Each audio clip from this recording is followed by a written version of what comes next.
Hello friends, आप सभी का मार्केट विद गोपाल के चैनल पर बहुत बहुत स्वागत है। मेरा नाम है गोपाल लोहार और मैं हूं एक SEBI registered research analyst. Friends, हमारे चैनल के ऊपर निफ्टी और बैंक निफ्टी की एनालिसिस की जाती है जो कि एक केस स्टडी पर्पस के हिसाब से है। बाई सेल की रिकमेंडेशन बिल्कुल भी नहीं है। तो यहाँ पर जितने भी ये निफ्टी बैंक निफ्टी के चार्ट जो मैं आपको दिखा रहा हूँ, ये सिर्फ और सिर्फ केस स्टडी पर्पस के हिसाब से है। बाई सेल की रिकमेंडेशन बिल्कुल भी नहीं है। इसीलिए अगर वीडियो को देख करके आप कुछ भी बाई सेल करते हैं और उसके अंदर अगर कोई भी प्रॉफिट एंड लॉस होता है तो उसकी जिम्मेदारी आपकी स्वयं की होगी, मेरी बिल्कुल भी नहीं होगी। और अगर आपको मेरी सर्विस चाहिए तो मेरे टेलीग्राम चैनल पर जाकर के मेरा टेलीग्राम चैनल ज्वाइन कर सकते हैं। मेरी वेबसाइट पर जाइए, सर्च कीजिए गोपाल लोहार। ये जो मेरी वेबसाइट है इसको सर्च कीजिए, यहाँ से आप मेरे कॉन्टैक्ट कर सकते हैं। यहाँ पर कॉन्टैक्ट करने के बाद में मेरे को आपको सारी डिटेल मिल जाएगी। इन नंबर पर आप कॉल कर सकते हैं, मेल कर सकते हैं मुझे, ठीक है। उसके बाद आप यहाँ पर इंडेक्स ऑप्शन की सर्विस, इक्विटी की सर्विस, लॉन्ग टर्म इन्वेस्टमेंट, जो सर्विस चाहिए आप यहाँ से बाय कर सकते हैं। तो फ्रेंड्स, ये है। और मेरे टेलीग्राम चैनल को भी ज्वाइन कर सकते हैं। वीडियो के डिस्क्रिप्शन बॉक्स में इसका लिंक भी आपको मिल जाएगा। तो फ्रेंड्स, आज हम स्टार्ट करते हैं निफ्टी की एनालिसिस। काफ़ी दिन हो गए हमने वीडियो नहीं बनाया, ऑलमोस्ट मुझे लगता है कि दो तीन एक आध वीक हो गया होगा, एक दो वीक हो गए होंगे हमने वीडियो नहीं बनाया। हमने जो लास्ट टाइम वीडियो जो बनाया था तब यहाँ पर आया था और बाजार मैंने बोला था कि 25,220 के आसपास अलर्ट रहना है और वहाँ से बाजार में जो है नीचे की तरफ बिक वाली आ सकती है, ठीक है। यहाँ तक हमने एक लास्ट वीडियो बनाया था, मुझे अच्छे से याद है। और उसके बाद बाजार जो है आज नीचे की तरफ आ गया है। आप देख सकते हो दोस्तों, जब यहाँ से बाजार ऊपर जा रहा था तब मैं जब यहाँ पर भी था, यहाँ पर भी मैं बार बार बोलता था कि इस एरिया में मुझे प्रोसेस चाहिए, इस एरिया में मुझे प्रोसेस चाहिए। जब तक यहाँ पर कोई प्रोसेस नहीं बनती है तब तक मैं ये नहीं कह पाऊंगा कि बाजार ऊपर जाएगा या नीचे जाएगा। और बहुत लोगों ने क्रिंज किया कि बाजार 26,000 चला जाएगा, वहाँ चला जाएगा, लेकिन देखो दोस्तों, ना तो 26,000 गया ना कहीं नहीं गया। एक जैसा पिछले 3-4 महीने हो गए यहीं पर कंसोलिडेट कर रहा है। तो यही होती है टाइम वाइज करेक्शन, यही होती है टाइम वाइज करेक्शन। अब मैं आपको पूरा निफ्टी का चार्ट समझाऊंगा ये वाला, कि यहाँ से जो नीचे आया है अभी यहाँ से ऊपर जो जा रहा है, आने वाले समय में क्या हो सकता है, कहाँ से बाजार में ग्रोथ आ सकती है, क्या हो सकता है, निफ्टी का चार्ट कब ऊपर जाएगा कब नहीं जाएगा, उन सब चीज़ों के बारे में डिस्कस करेंगे। और दोस्तों, अभी हम इस चैनल के ऊपर क्या करते हैं कि इलियट वेव के बारे में भी मैं आपको बताता हूँ कि ये वेव बन रही है, यहाँ से जो प्राइस है ऊपर जा सकता है, इस वेव में चल रहा है। देखो दोस्तों, जब बाजार जो है ईएमए के करेक्शन में चला जाता है, टाइम वेस्ट करेक्शन में, उस समय इलेट वेव का सहारा लेना मुझे लगता है कि कोई ज़रूरत नहीं है। क्योंकि इस समय क्या होता है कि बाजार में टाइम वाइज करेक्शन होती है और कॉम्प्लेक्स करेक्शन होती है, ठीक है, ऊपर नीचे ऊपर नीचे। तो यहाँ पर अगर मैं आपको वेव की काउंटिंग करके बताऊंगा, टाइमिंग बताऊंगा, तो है ना, वो वेस्ट है। इसीलिए जितनी भी एनालिसिस आज से आने वाले समय में मैं जब भी करूंगा, 6 महीने के अंदर, आने वाले 1 साल तक, वो सारी की सारी एनालिसिस बेस्ड होगी ओनली ऑन सिर्फ मूविंग एवरेज के ऊपर। क्योंकि इलियट से भी बड़ा अगर कोई टूल है तो वो है मूविंग एवरेज। मूविंग एवरेज एक ऐसा टूल है, एक ऐसा प्रोसेस है जो मुझे बता देता है कि कब क्या होने वाला है। वो इलियट हो सकता है बाद में बताएगा। इसीलिए मूविंग एवरेज का सहारा लेते हुए उसी कॉन्सेप्ट के ऊपर मैं सारी की सारी एनालिसिस करूंगा। तो बिना टाइम वेस्ट किए हुए हम स्टार्ट करते हैं। ये देखिए, हमने यहाँ पर टॉप लगाया था पिछले साल 30 सितंबर 2024 में। आज डॉट 30 सितंबर 2025 में आ चुके हैं, 1 साल हो चुका है, ठीक है। तो इसीलिए आज का दिन भी देखिए मेरा कितना बढ़िया है, बिल्कुल 30 तारीख को ही आया हूँ। तो 30 तारीख से लेकर के 30 सितंबर 2024 से लेकर के हमने यहाँ पर लिख देता हूँ 30 सितंबर 2024 से लेकर के अगेन हम आज 30 सितंबर 2025 में आ गए।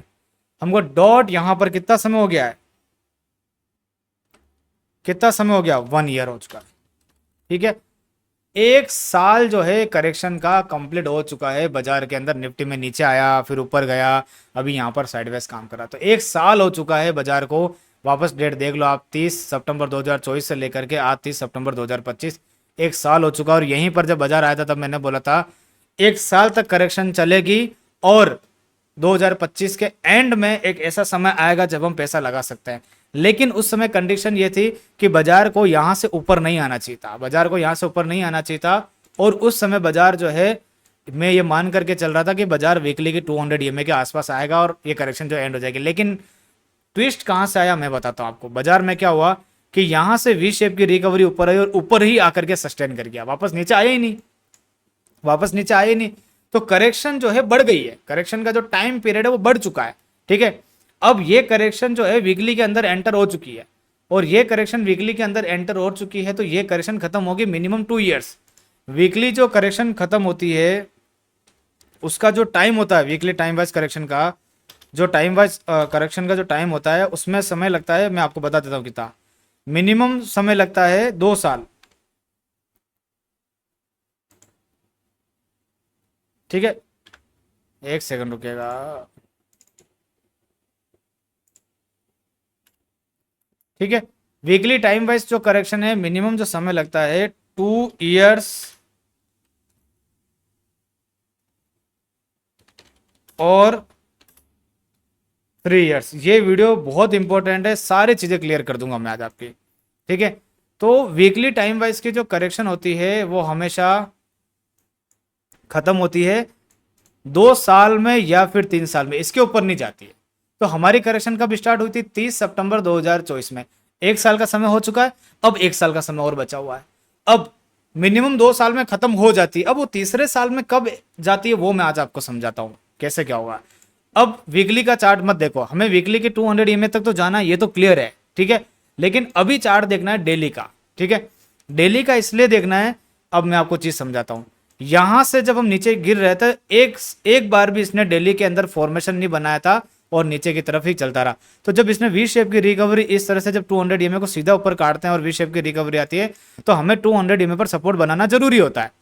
ठीक है, तो अब जब इसने यहां से बताना चालू कब किया? जब ये यहां से नीचे आने लगा, तब मेरे को विश्वास बढ़ने लगा कि दिल्ली के 200 पर आएगा ही आएगा। तो दिल्ली के 200 में क्या होता है, प्राइस यहां पर आया, बिना छुए ऊपर चला गया, फिर नीचे आया, वापस दिल्ली के 200 EMA को छुए बगैर फिर ऊपर चला गया, फिर ये वापस आ गया। ठीक है, तो ये क्लियर कट है कि दिल्ली का यहां पर जो है फॉर्मेशन बन रहा है। तो दिल्ली का जो फॉर्मेशन बन रहा है, तो इसमें अभी तक तो 200 EMA पर काम ही नहीं हुआ है। तो 200 EMA पर काम होगा, चारों जो मूविंग एवरेज दिख रहे हैं बिल्कुल टाइट होंगे 200 EMA पर। देखो मैं आपको बताता हूं कैसे काम होगा। प्राइस यहां पर आएगा एक बार, फिर हल्का सा ऊपर जाएगा, फिर वापस आएगा दूसरी बार, फिर हल्का सा ऊपर जाएगा। इस तरह से यहां पर जो दिख रहे हैं ये वाले जो चारों जो मूविंग एवरेज है, ये बिल्कुल क्या हो जाएंगे, टाइट हो जाएंगे। जिस जिस समय चारों मूविंग एवरेज बिल्कुल टाइट हो जाएंगे, उसके बाद ये डेली की फॉर्मेशन जो पूरी कंप्लीट हो जाएगी, और उस दिन हमें ये पता चलेगा कि अब क्या करना है। ठीक है, डेली की फॉर्मेशन बन गई। अब डेली की फॉर्मेशन जो कंप्लीट होगी वो दिसंबर 2025 में कंप्लीट होगी, यानी कि 3 महीने के बाद, क्योंकि अभी टॉप यहां लगा है। तो यहां से डेली की फॉर्मेशन का जो समय होता है 6 महीने का होता है। तो 30 जून 2025 में, तो जुलाई, अगस्त, सितंबर, अक्टूबर, नवंबर, दिसंबर, तो मिनिमम 6 मंथ। तो दिसंबर तक का समय है यहाँ पर डेली में चारों में जो मीन है। अगर वो 2 महीने पहले हो जाए तो वो हो सकता है। हमें यहाँ पर नोटिस करना है चारों मीन कब टाइट हो रहा है। जैसे ही चारों मीन टाइट हो जाए, अब मैं समझाता हूं आपको आगे की कहानी। जैसे ही ये जो चारों मूविंग एवरेज दिख रहे हैं यहाँ पर, ये चारों के चारों जो मूविंग एवरेज है बिल्कुल यहाँ पर मान लो टाइट हो गए, चारों मूविंग एवरेज टाइट हो गए। अब टाइट होने के बाद में क्या होगा कि प्राइस अगर मान लो ऊपर ब्रेकआउट करता है, टाइट होने के बाद अगर ऊपर ब्रेकआउट करता है, ठीक है, तो आप समझ जाना, ऊपर ब्रेकआउट करता है, रिटेस्ट करता है और ऊपर निकलता है, तो कम से कम 6 से 8 महीने तक बाजार ऊपर की तरफ रहेगा, और डेली के हिसाब से बाजार जो है रिवॉर्ड देगा ऊपर वाला। ठीक है, तो डेली की फॉर्मेशन बनाने के बाद अगर बाजार ऊपर की तरफ ब्रेकआउट कर जाता है, फॉर्मेशन बनाने की बात कर रहा हूं, तो कम से कम बाजार डेली का फॉर्मेशन का रिवॉर्ड देगा, 4-5 हजार पॉइंट ऊपर की तरफ चलेगा, और उसमें समय लग सकता है 6 महीने से लेकर के 8 महीने तक। ठीक है, तो अगर ऊपर चला गया तो जो करेक्शन 2026 के एंड में खत्म होनी है, वो करेक्शन खत्म होगी 2027 के एंड में। इसीलिए फिर वो जो करेक्शन चलेगी वीकली की, जो मैंने आपको बताया ना, 2 साल और 3 साल, तब जाकर के वो 3 साल में चली जाएगी, अगर यहां से डेली का फॉर्मेशन बनाने के बाद ऊपर ब्रेकआउट करता है तो। ठीक है, ये है एक केस। दूसरा केस, डेली का फॉर्मेशन बनाया और नीचे टूटने लग गया, नीचे टूटने लग गया, ठीक है, नीचे आने लग गया, तो इसका मतलब डेली का फॉर्मेशन नीचे ब्रेकडाउन कर दिया डेली का। तो डेली का फॉर्मेशन नीचे ब्रेकडाउन कर दिया, तो इसका मतलब ये जाएगा वीकली के 200 के पास। यहां तो नीचे तो टारगेट क्लियर है ना, क्योंकि नीचे वीकली की 200 आ रही है, ऊपर तो कुछ भी क्लियर नहीं है, ऊपर तो आसमान खुला हुआ है। ठीक है, तो डेली की फॉर्मेशन बनने के बाद अगर नीचे टूटता है तो ये जाएगा कहां पर जाएगा, वीकली के 200 EMA के पास। तो वीकली के 200 EMA फिर उस समय यहां से टूटेगा और वीकली के 200 के पास आएगा, तो करेक्शन 2026 में खत्म हो जाएगी, यानी कि मिनिमम 2 साल में। तो यहां से जो फॉर्मेशन बन रही है, ये वाली जो फॉर्मेशन बन रही है डेली वाली, अगर ये फॉर्मेशन नीचे टूटती है यहां से बनने के बाद में, अगर ये फॉर्मेशन नीचे टूटती है तो आप ये समझो कि आपकी जो करेक्शन है वो 2026 के मिड में या एंड, मिनिमम 2 साल से ज्यादा नहीं जाएगी, ये तो क्लियर है। लेकिन अगर यहां से फॉर्मेशन बनाने के बाद में ऊपर चला गया तो फिर सोचो कि 6-7 महीने ऊपर रहेगा, फिर ऊपर रहने के बाद में नीचे आएगा, फिर जाकर के वीकली के 200 EMA को टेस्ट करेगा, तो 1 साल का समय एक्स्ट्रा बढ़ जाएगा। तो सबसे बेस्ट केस क्या है, अगर मान लो मैं एक इन्वेस्टर हूं और मुझे पैसा लगाना मार्केट में और टाइम वाइज करेक्शन जल्दी खत्म करनी, तो मेरे लिए बेस्ट केस ये रहेगा कि यहां पर फॉर्मेशन बनाने के बाद, यहां पर फॉर्मेशन बनाने के बाद प्राइस को नीचे टूट जाना चाहिए, नीचे टूट जाना चाहिए और वीकली के 200 EMA के पास में आ जाना चाहिए, क्योंकि 1 साल के बाद में नीचे आएगा, इससे बढ़िया आ जाए, खत्म करे, खेल खत्म करे। ठीक है, वीकली की 200 पर आया, ये पूरी करेक्शन खत्म करे, एटलीस्ट प्राइस वाइज तो पूरी करे, फिर एक बाउंस आएगा, फिर ऊपर जाके खड़ा रहना होगा तो रह जाएगा। ठीक है, तो ये है मेरा बेस्ट केस, और इसके अलावा तीसरी कोई चीज नहीं होने वाली है। बहुत जल्दी निफ्टी एक्शन लेने वाला है, मुश्किल से मुझे लगता है कि 1-2 महीना और, बस 1-2 महीना और निफ्टी यहाँ खड़ा रह सकता है, इससे ज्यादा निफ्टी खड़ा नहीं रह सकता। मैक्सिमम जो समय है दिसंबर 2025 तक का समय है, इसके अलावा निफ्टी में समय नहीं है। अब देखना है कि ऊपर जाता है कि नीचे जाता है। मेरा बेस्ट केस ये है कि नीचे आ जाए तो बढ़िया रहेगा, ताकि वीकली की 200 EMA के पास में आए। तो जो ये फॉर्मेशन जानते हैं उनको सारा जवाब मिल गया होगा। मेरे ऊपर यूट्यूब के ऊपर कमेंट भी आया था, सर थोड़ा कंफ्यूजन हो रहा है, क्या है वीकली की 200, 2001 से लेकर के 2008 तक बुल रन आया था उसके बाद। तो दोस्तों देखो कि मैंने आपको सारा क्लियर कर दिया है। वीकली की 200 EMA कब कब आई है, देखो यहाँ पर बुल ट्रेंड था, वीकली की 200 यहाँ कटी, उसके बाद फिर वीकली की 200 यहाँ पर आई, फिर वीकली की 200 यहाँ पर आई, 1 साल की करेक्शन ये थी। फिर कोविड के अंदर टाइम वाइज करेक्शन करने के बाद में ये वीकली की 200 कटी। तो 2020 से लेकर के 24 तक जो 4 साल की करेक्शन थी वो वीकली की 200 आई नहीं है, तो अब आ जाएगी। ठीक है, तो अब ये है कि ऊपर जाके नहीं आनी चाहिए, मैं तो आपको साफ साफ बता रहा हूँ। ऊपर अगर गया यहाँ से तो फिर करेक्शन का जो साइज है, टाइम है, वो बढ़ जाएगा। ठीक है, तो क्लियर कट है। अभी डेली के 200 पर हम आ रहे हैं और यहाँ पर कंसोलिडेट करेंगे, उसके बाद हम देखते हैं कि क्या होता है क्या नहीं होता है। ठीक है, अब सेम चार्ट, यही चार्ट मैं आपको एक डाउ जोन्स का भी दिखाता हूँ, आपको और पिक्चर है ना क्लियर करता हूँ कि दोनों में क्या फर्क है। आपको दोनों में क्या फर्क है मैं आपको दिखाता हूँ। निफ्टी क्या कर रहा है और डाउ जोन्स क्या कर रहा है, वो मैं आपको क्लियर कट अभी दिखाता हूँ, आपको समझ में आएगी पिक्चर कि ये क्या कर रहा है।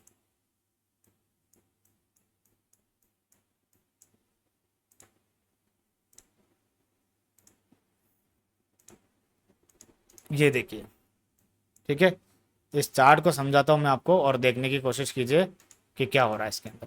दोनों चार्ट का कंपैरिजन दिखाता हूं मैं आज आपको। ठीक है, ये चार्ट है, ये डेली टाइम फ्रेम का चार्ट है। ठीक है, डेली टाइम फ्रेम की 200 EMA इसने भी नीचे की तरफ तोड़ी थी, वी शेप की रिकवरी ली, इसने भी नीचे की तरफ तोड़ी, वी शेप की रिकवरी ली ऊपर की तरफ, ये ली वी शेप की रिकवरी। ये है कि ये 200 EMA से ज्यादा ऊपर नहीं गया था, ये देखो 200 EMA से ज्यादा ऊपर नहीं गया था, लेकिन ये 200 EMA से ज्यादा ऊपर गया। ठीक है, तो ये ज्यादा ऊपर नहीं गया, तो यहीं पर कंसोलिडेट करके डेली का फॉर्मेशन बना के इसने ऊपर की तरफ ब्रेकआउट कर दिया। लेकिन हमने यहाँ पर डेली में चारों मिन टाइट नहीं करे और इसने यहाँ पर चारों मिन जो है टाइट कर दिए।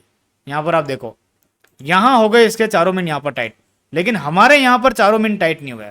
ठीक है, तो अगर अगर ये भी चारों मिन टाइट करके ऊपर की तरफ चला जाता है तो इसको कैच करेगा, यानी कि डाउ जोन्स को पीछे पीछे इसको फॉलो करेगा। और अगर कल को यहाँ से डाउ जोन्स में करेक्शन यहाँ से नीचे आ जाती, मान लो नीचे आ जाती, तो इसका मतलब ये फॉर्मेशन बना के नीचे टूट जाएगा, एक सहारा मिल जाएगा हमको गिरने का।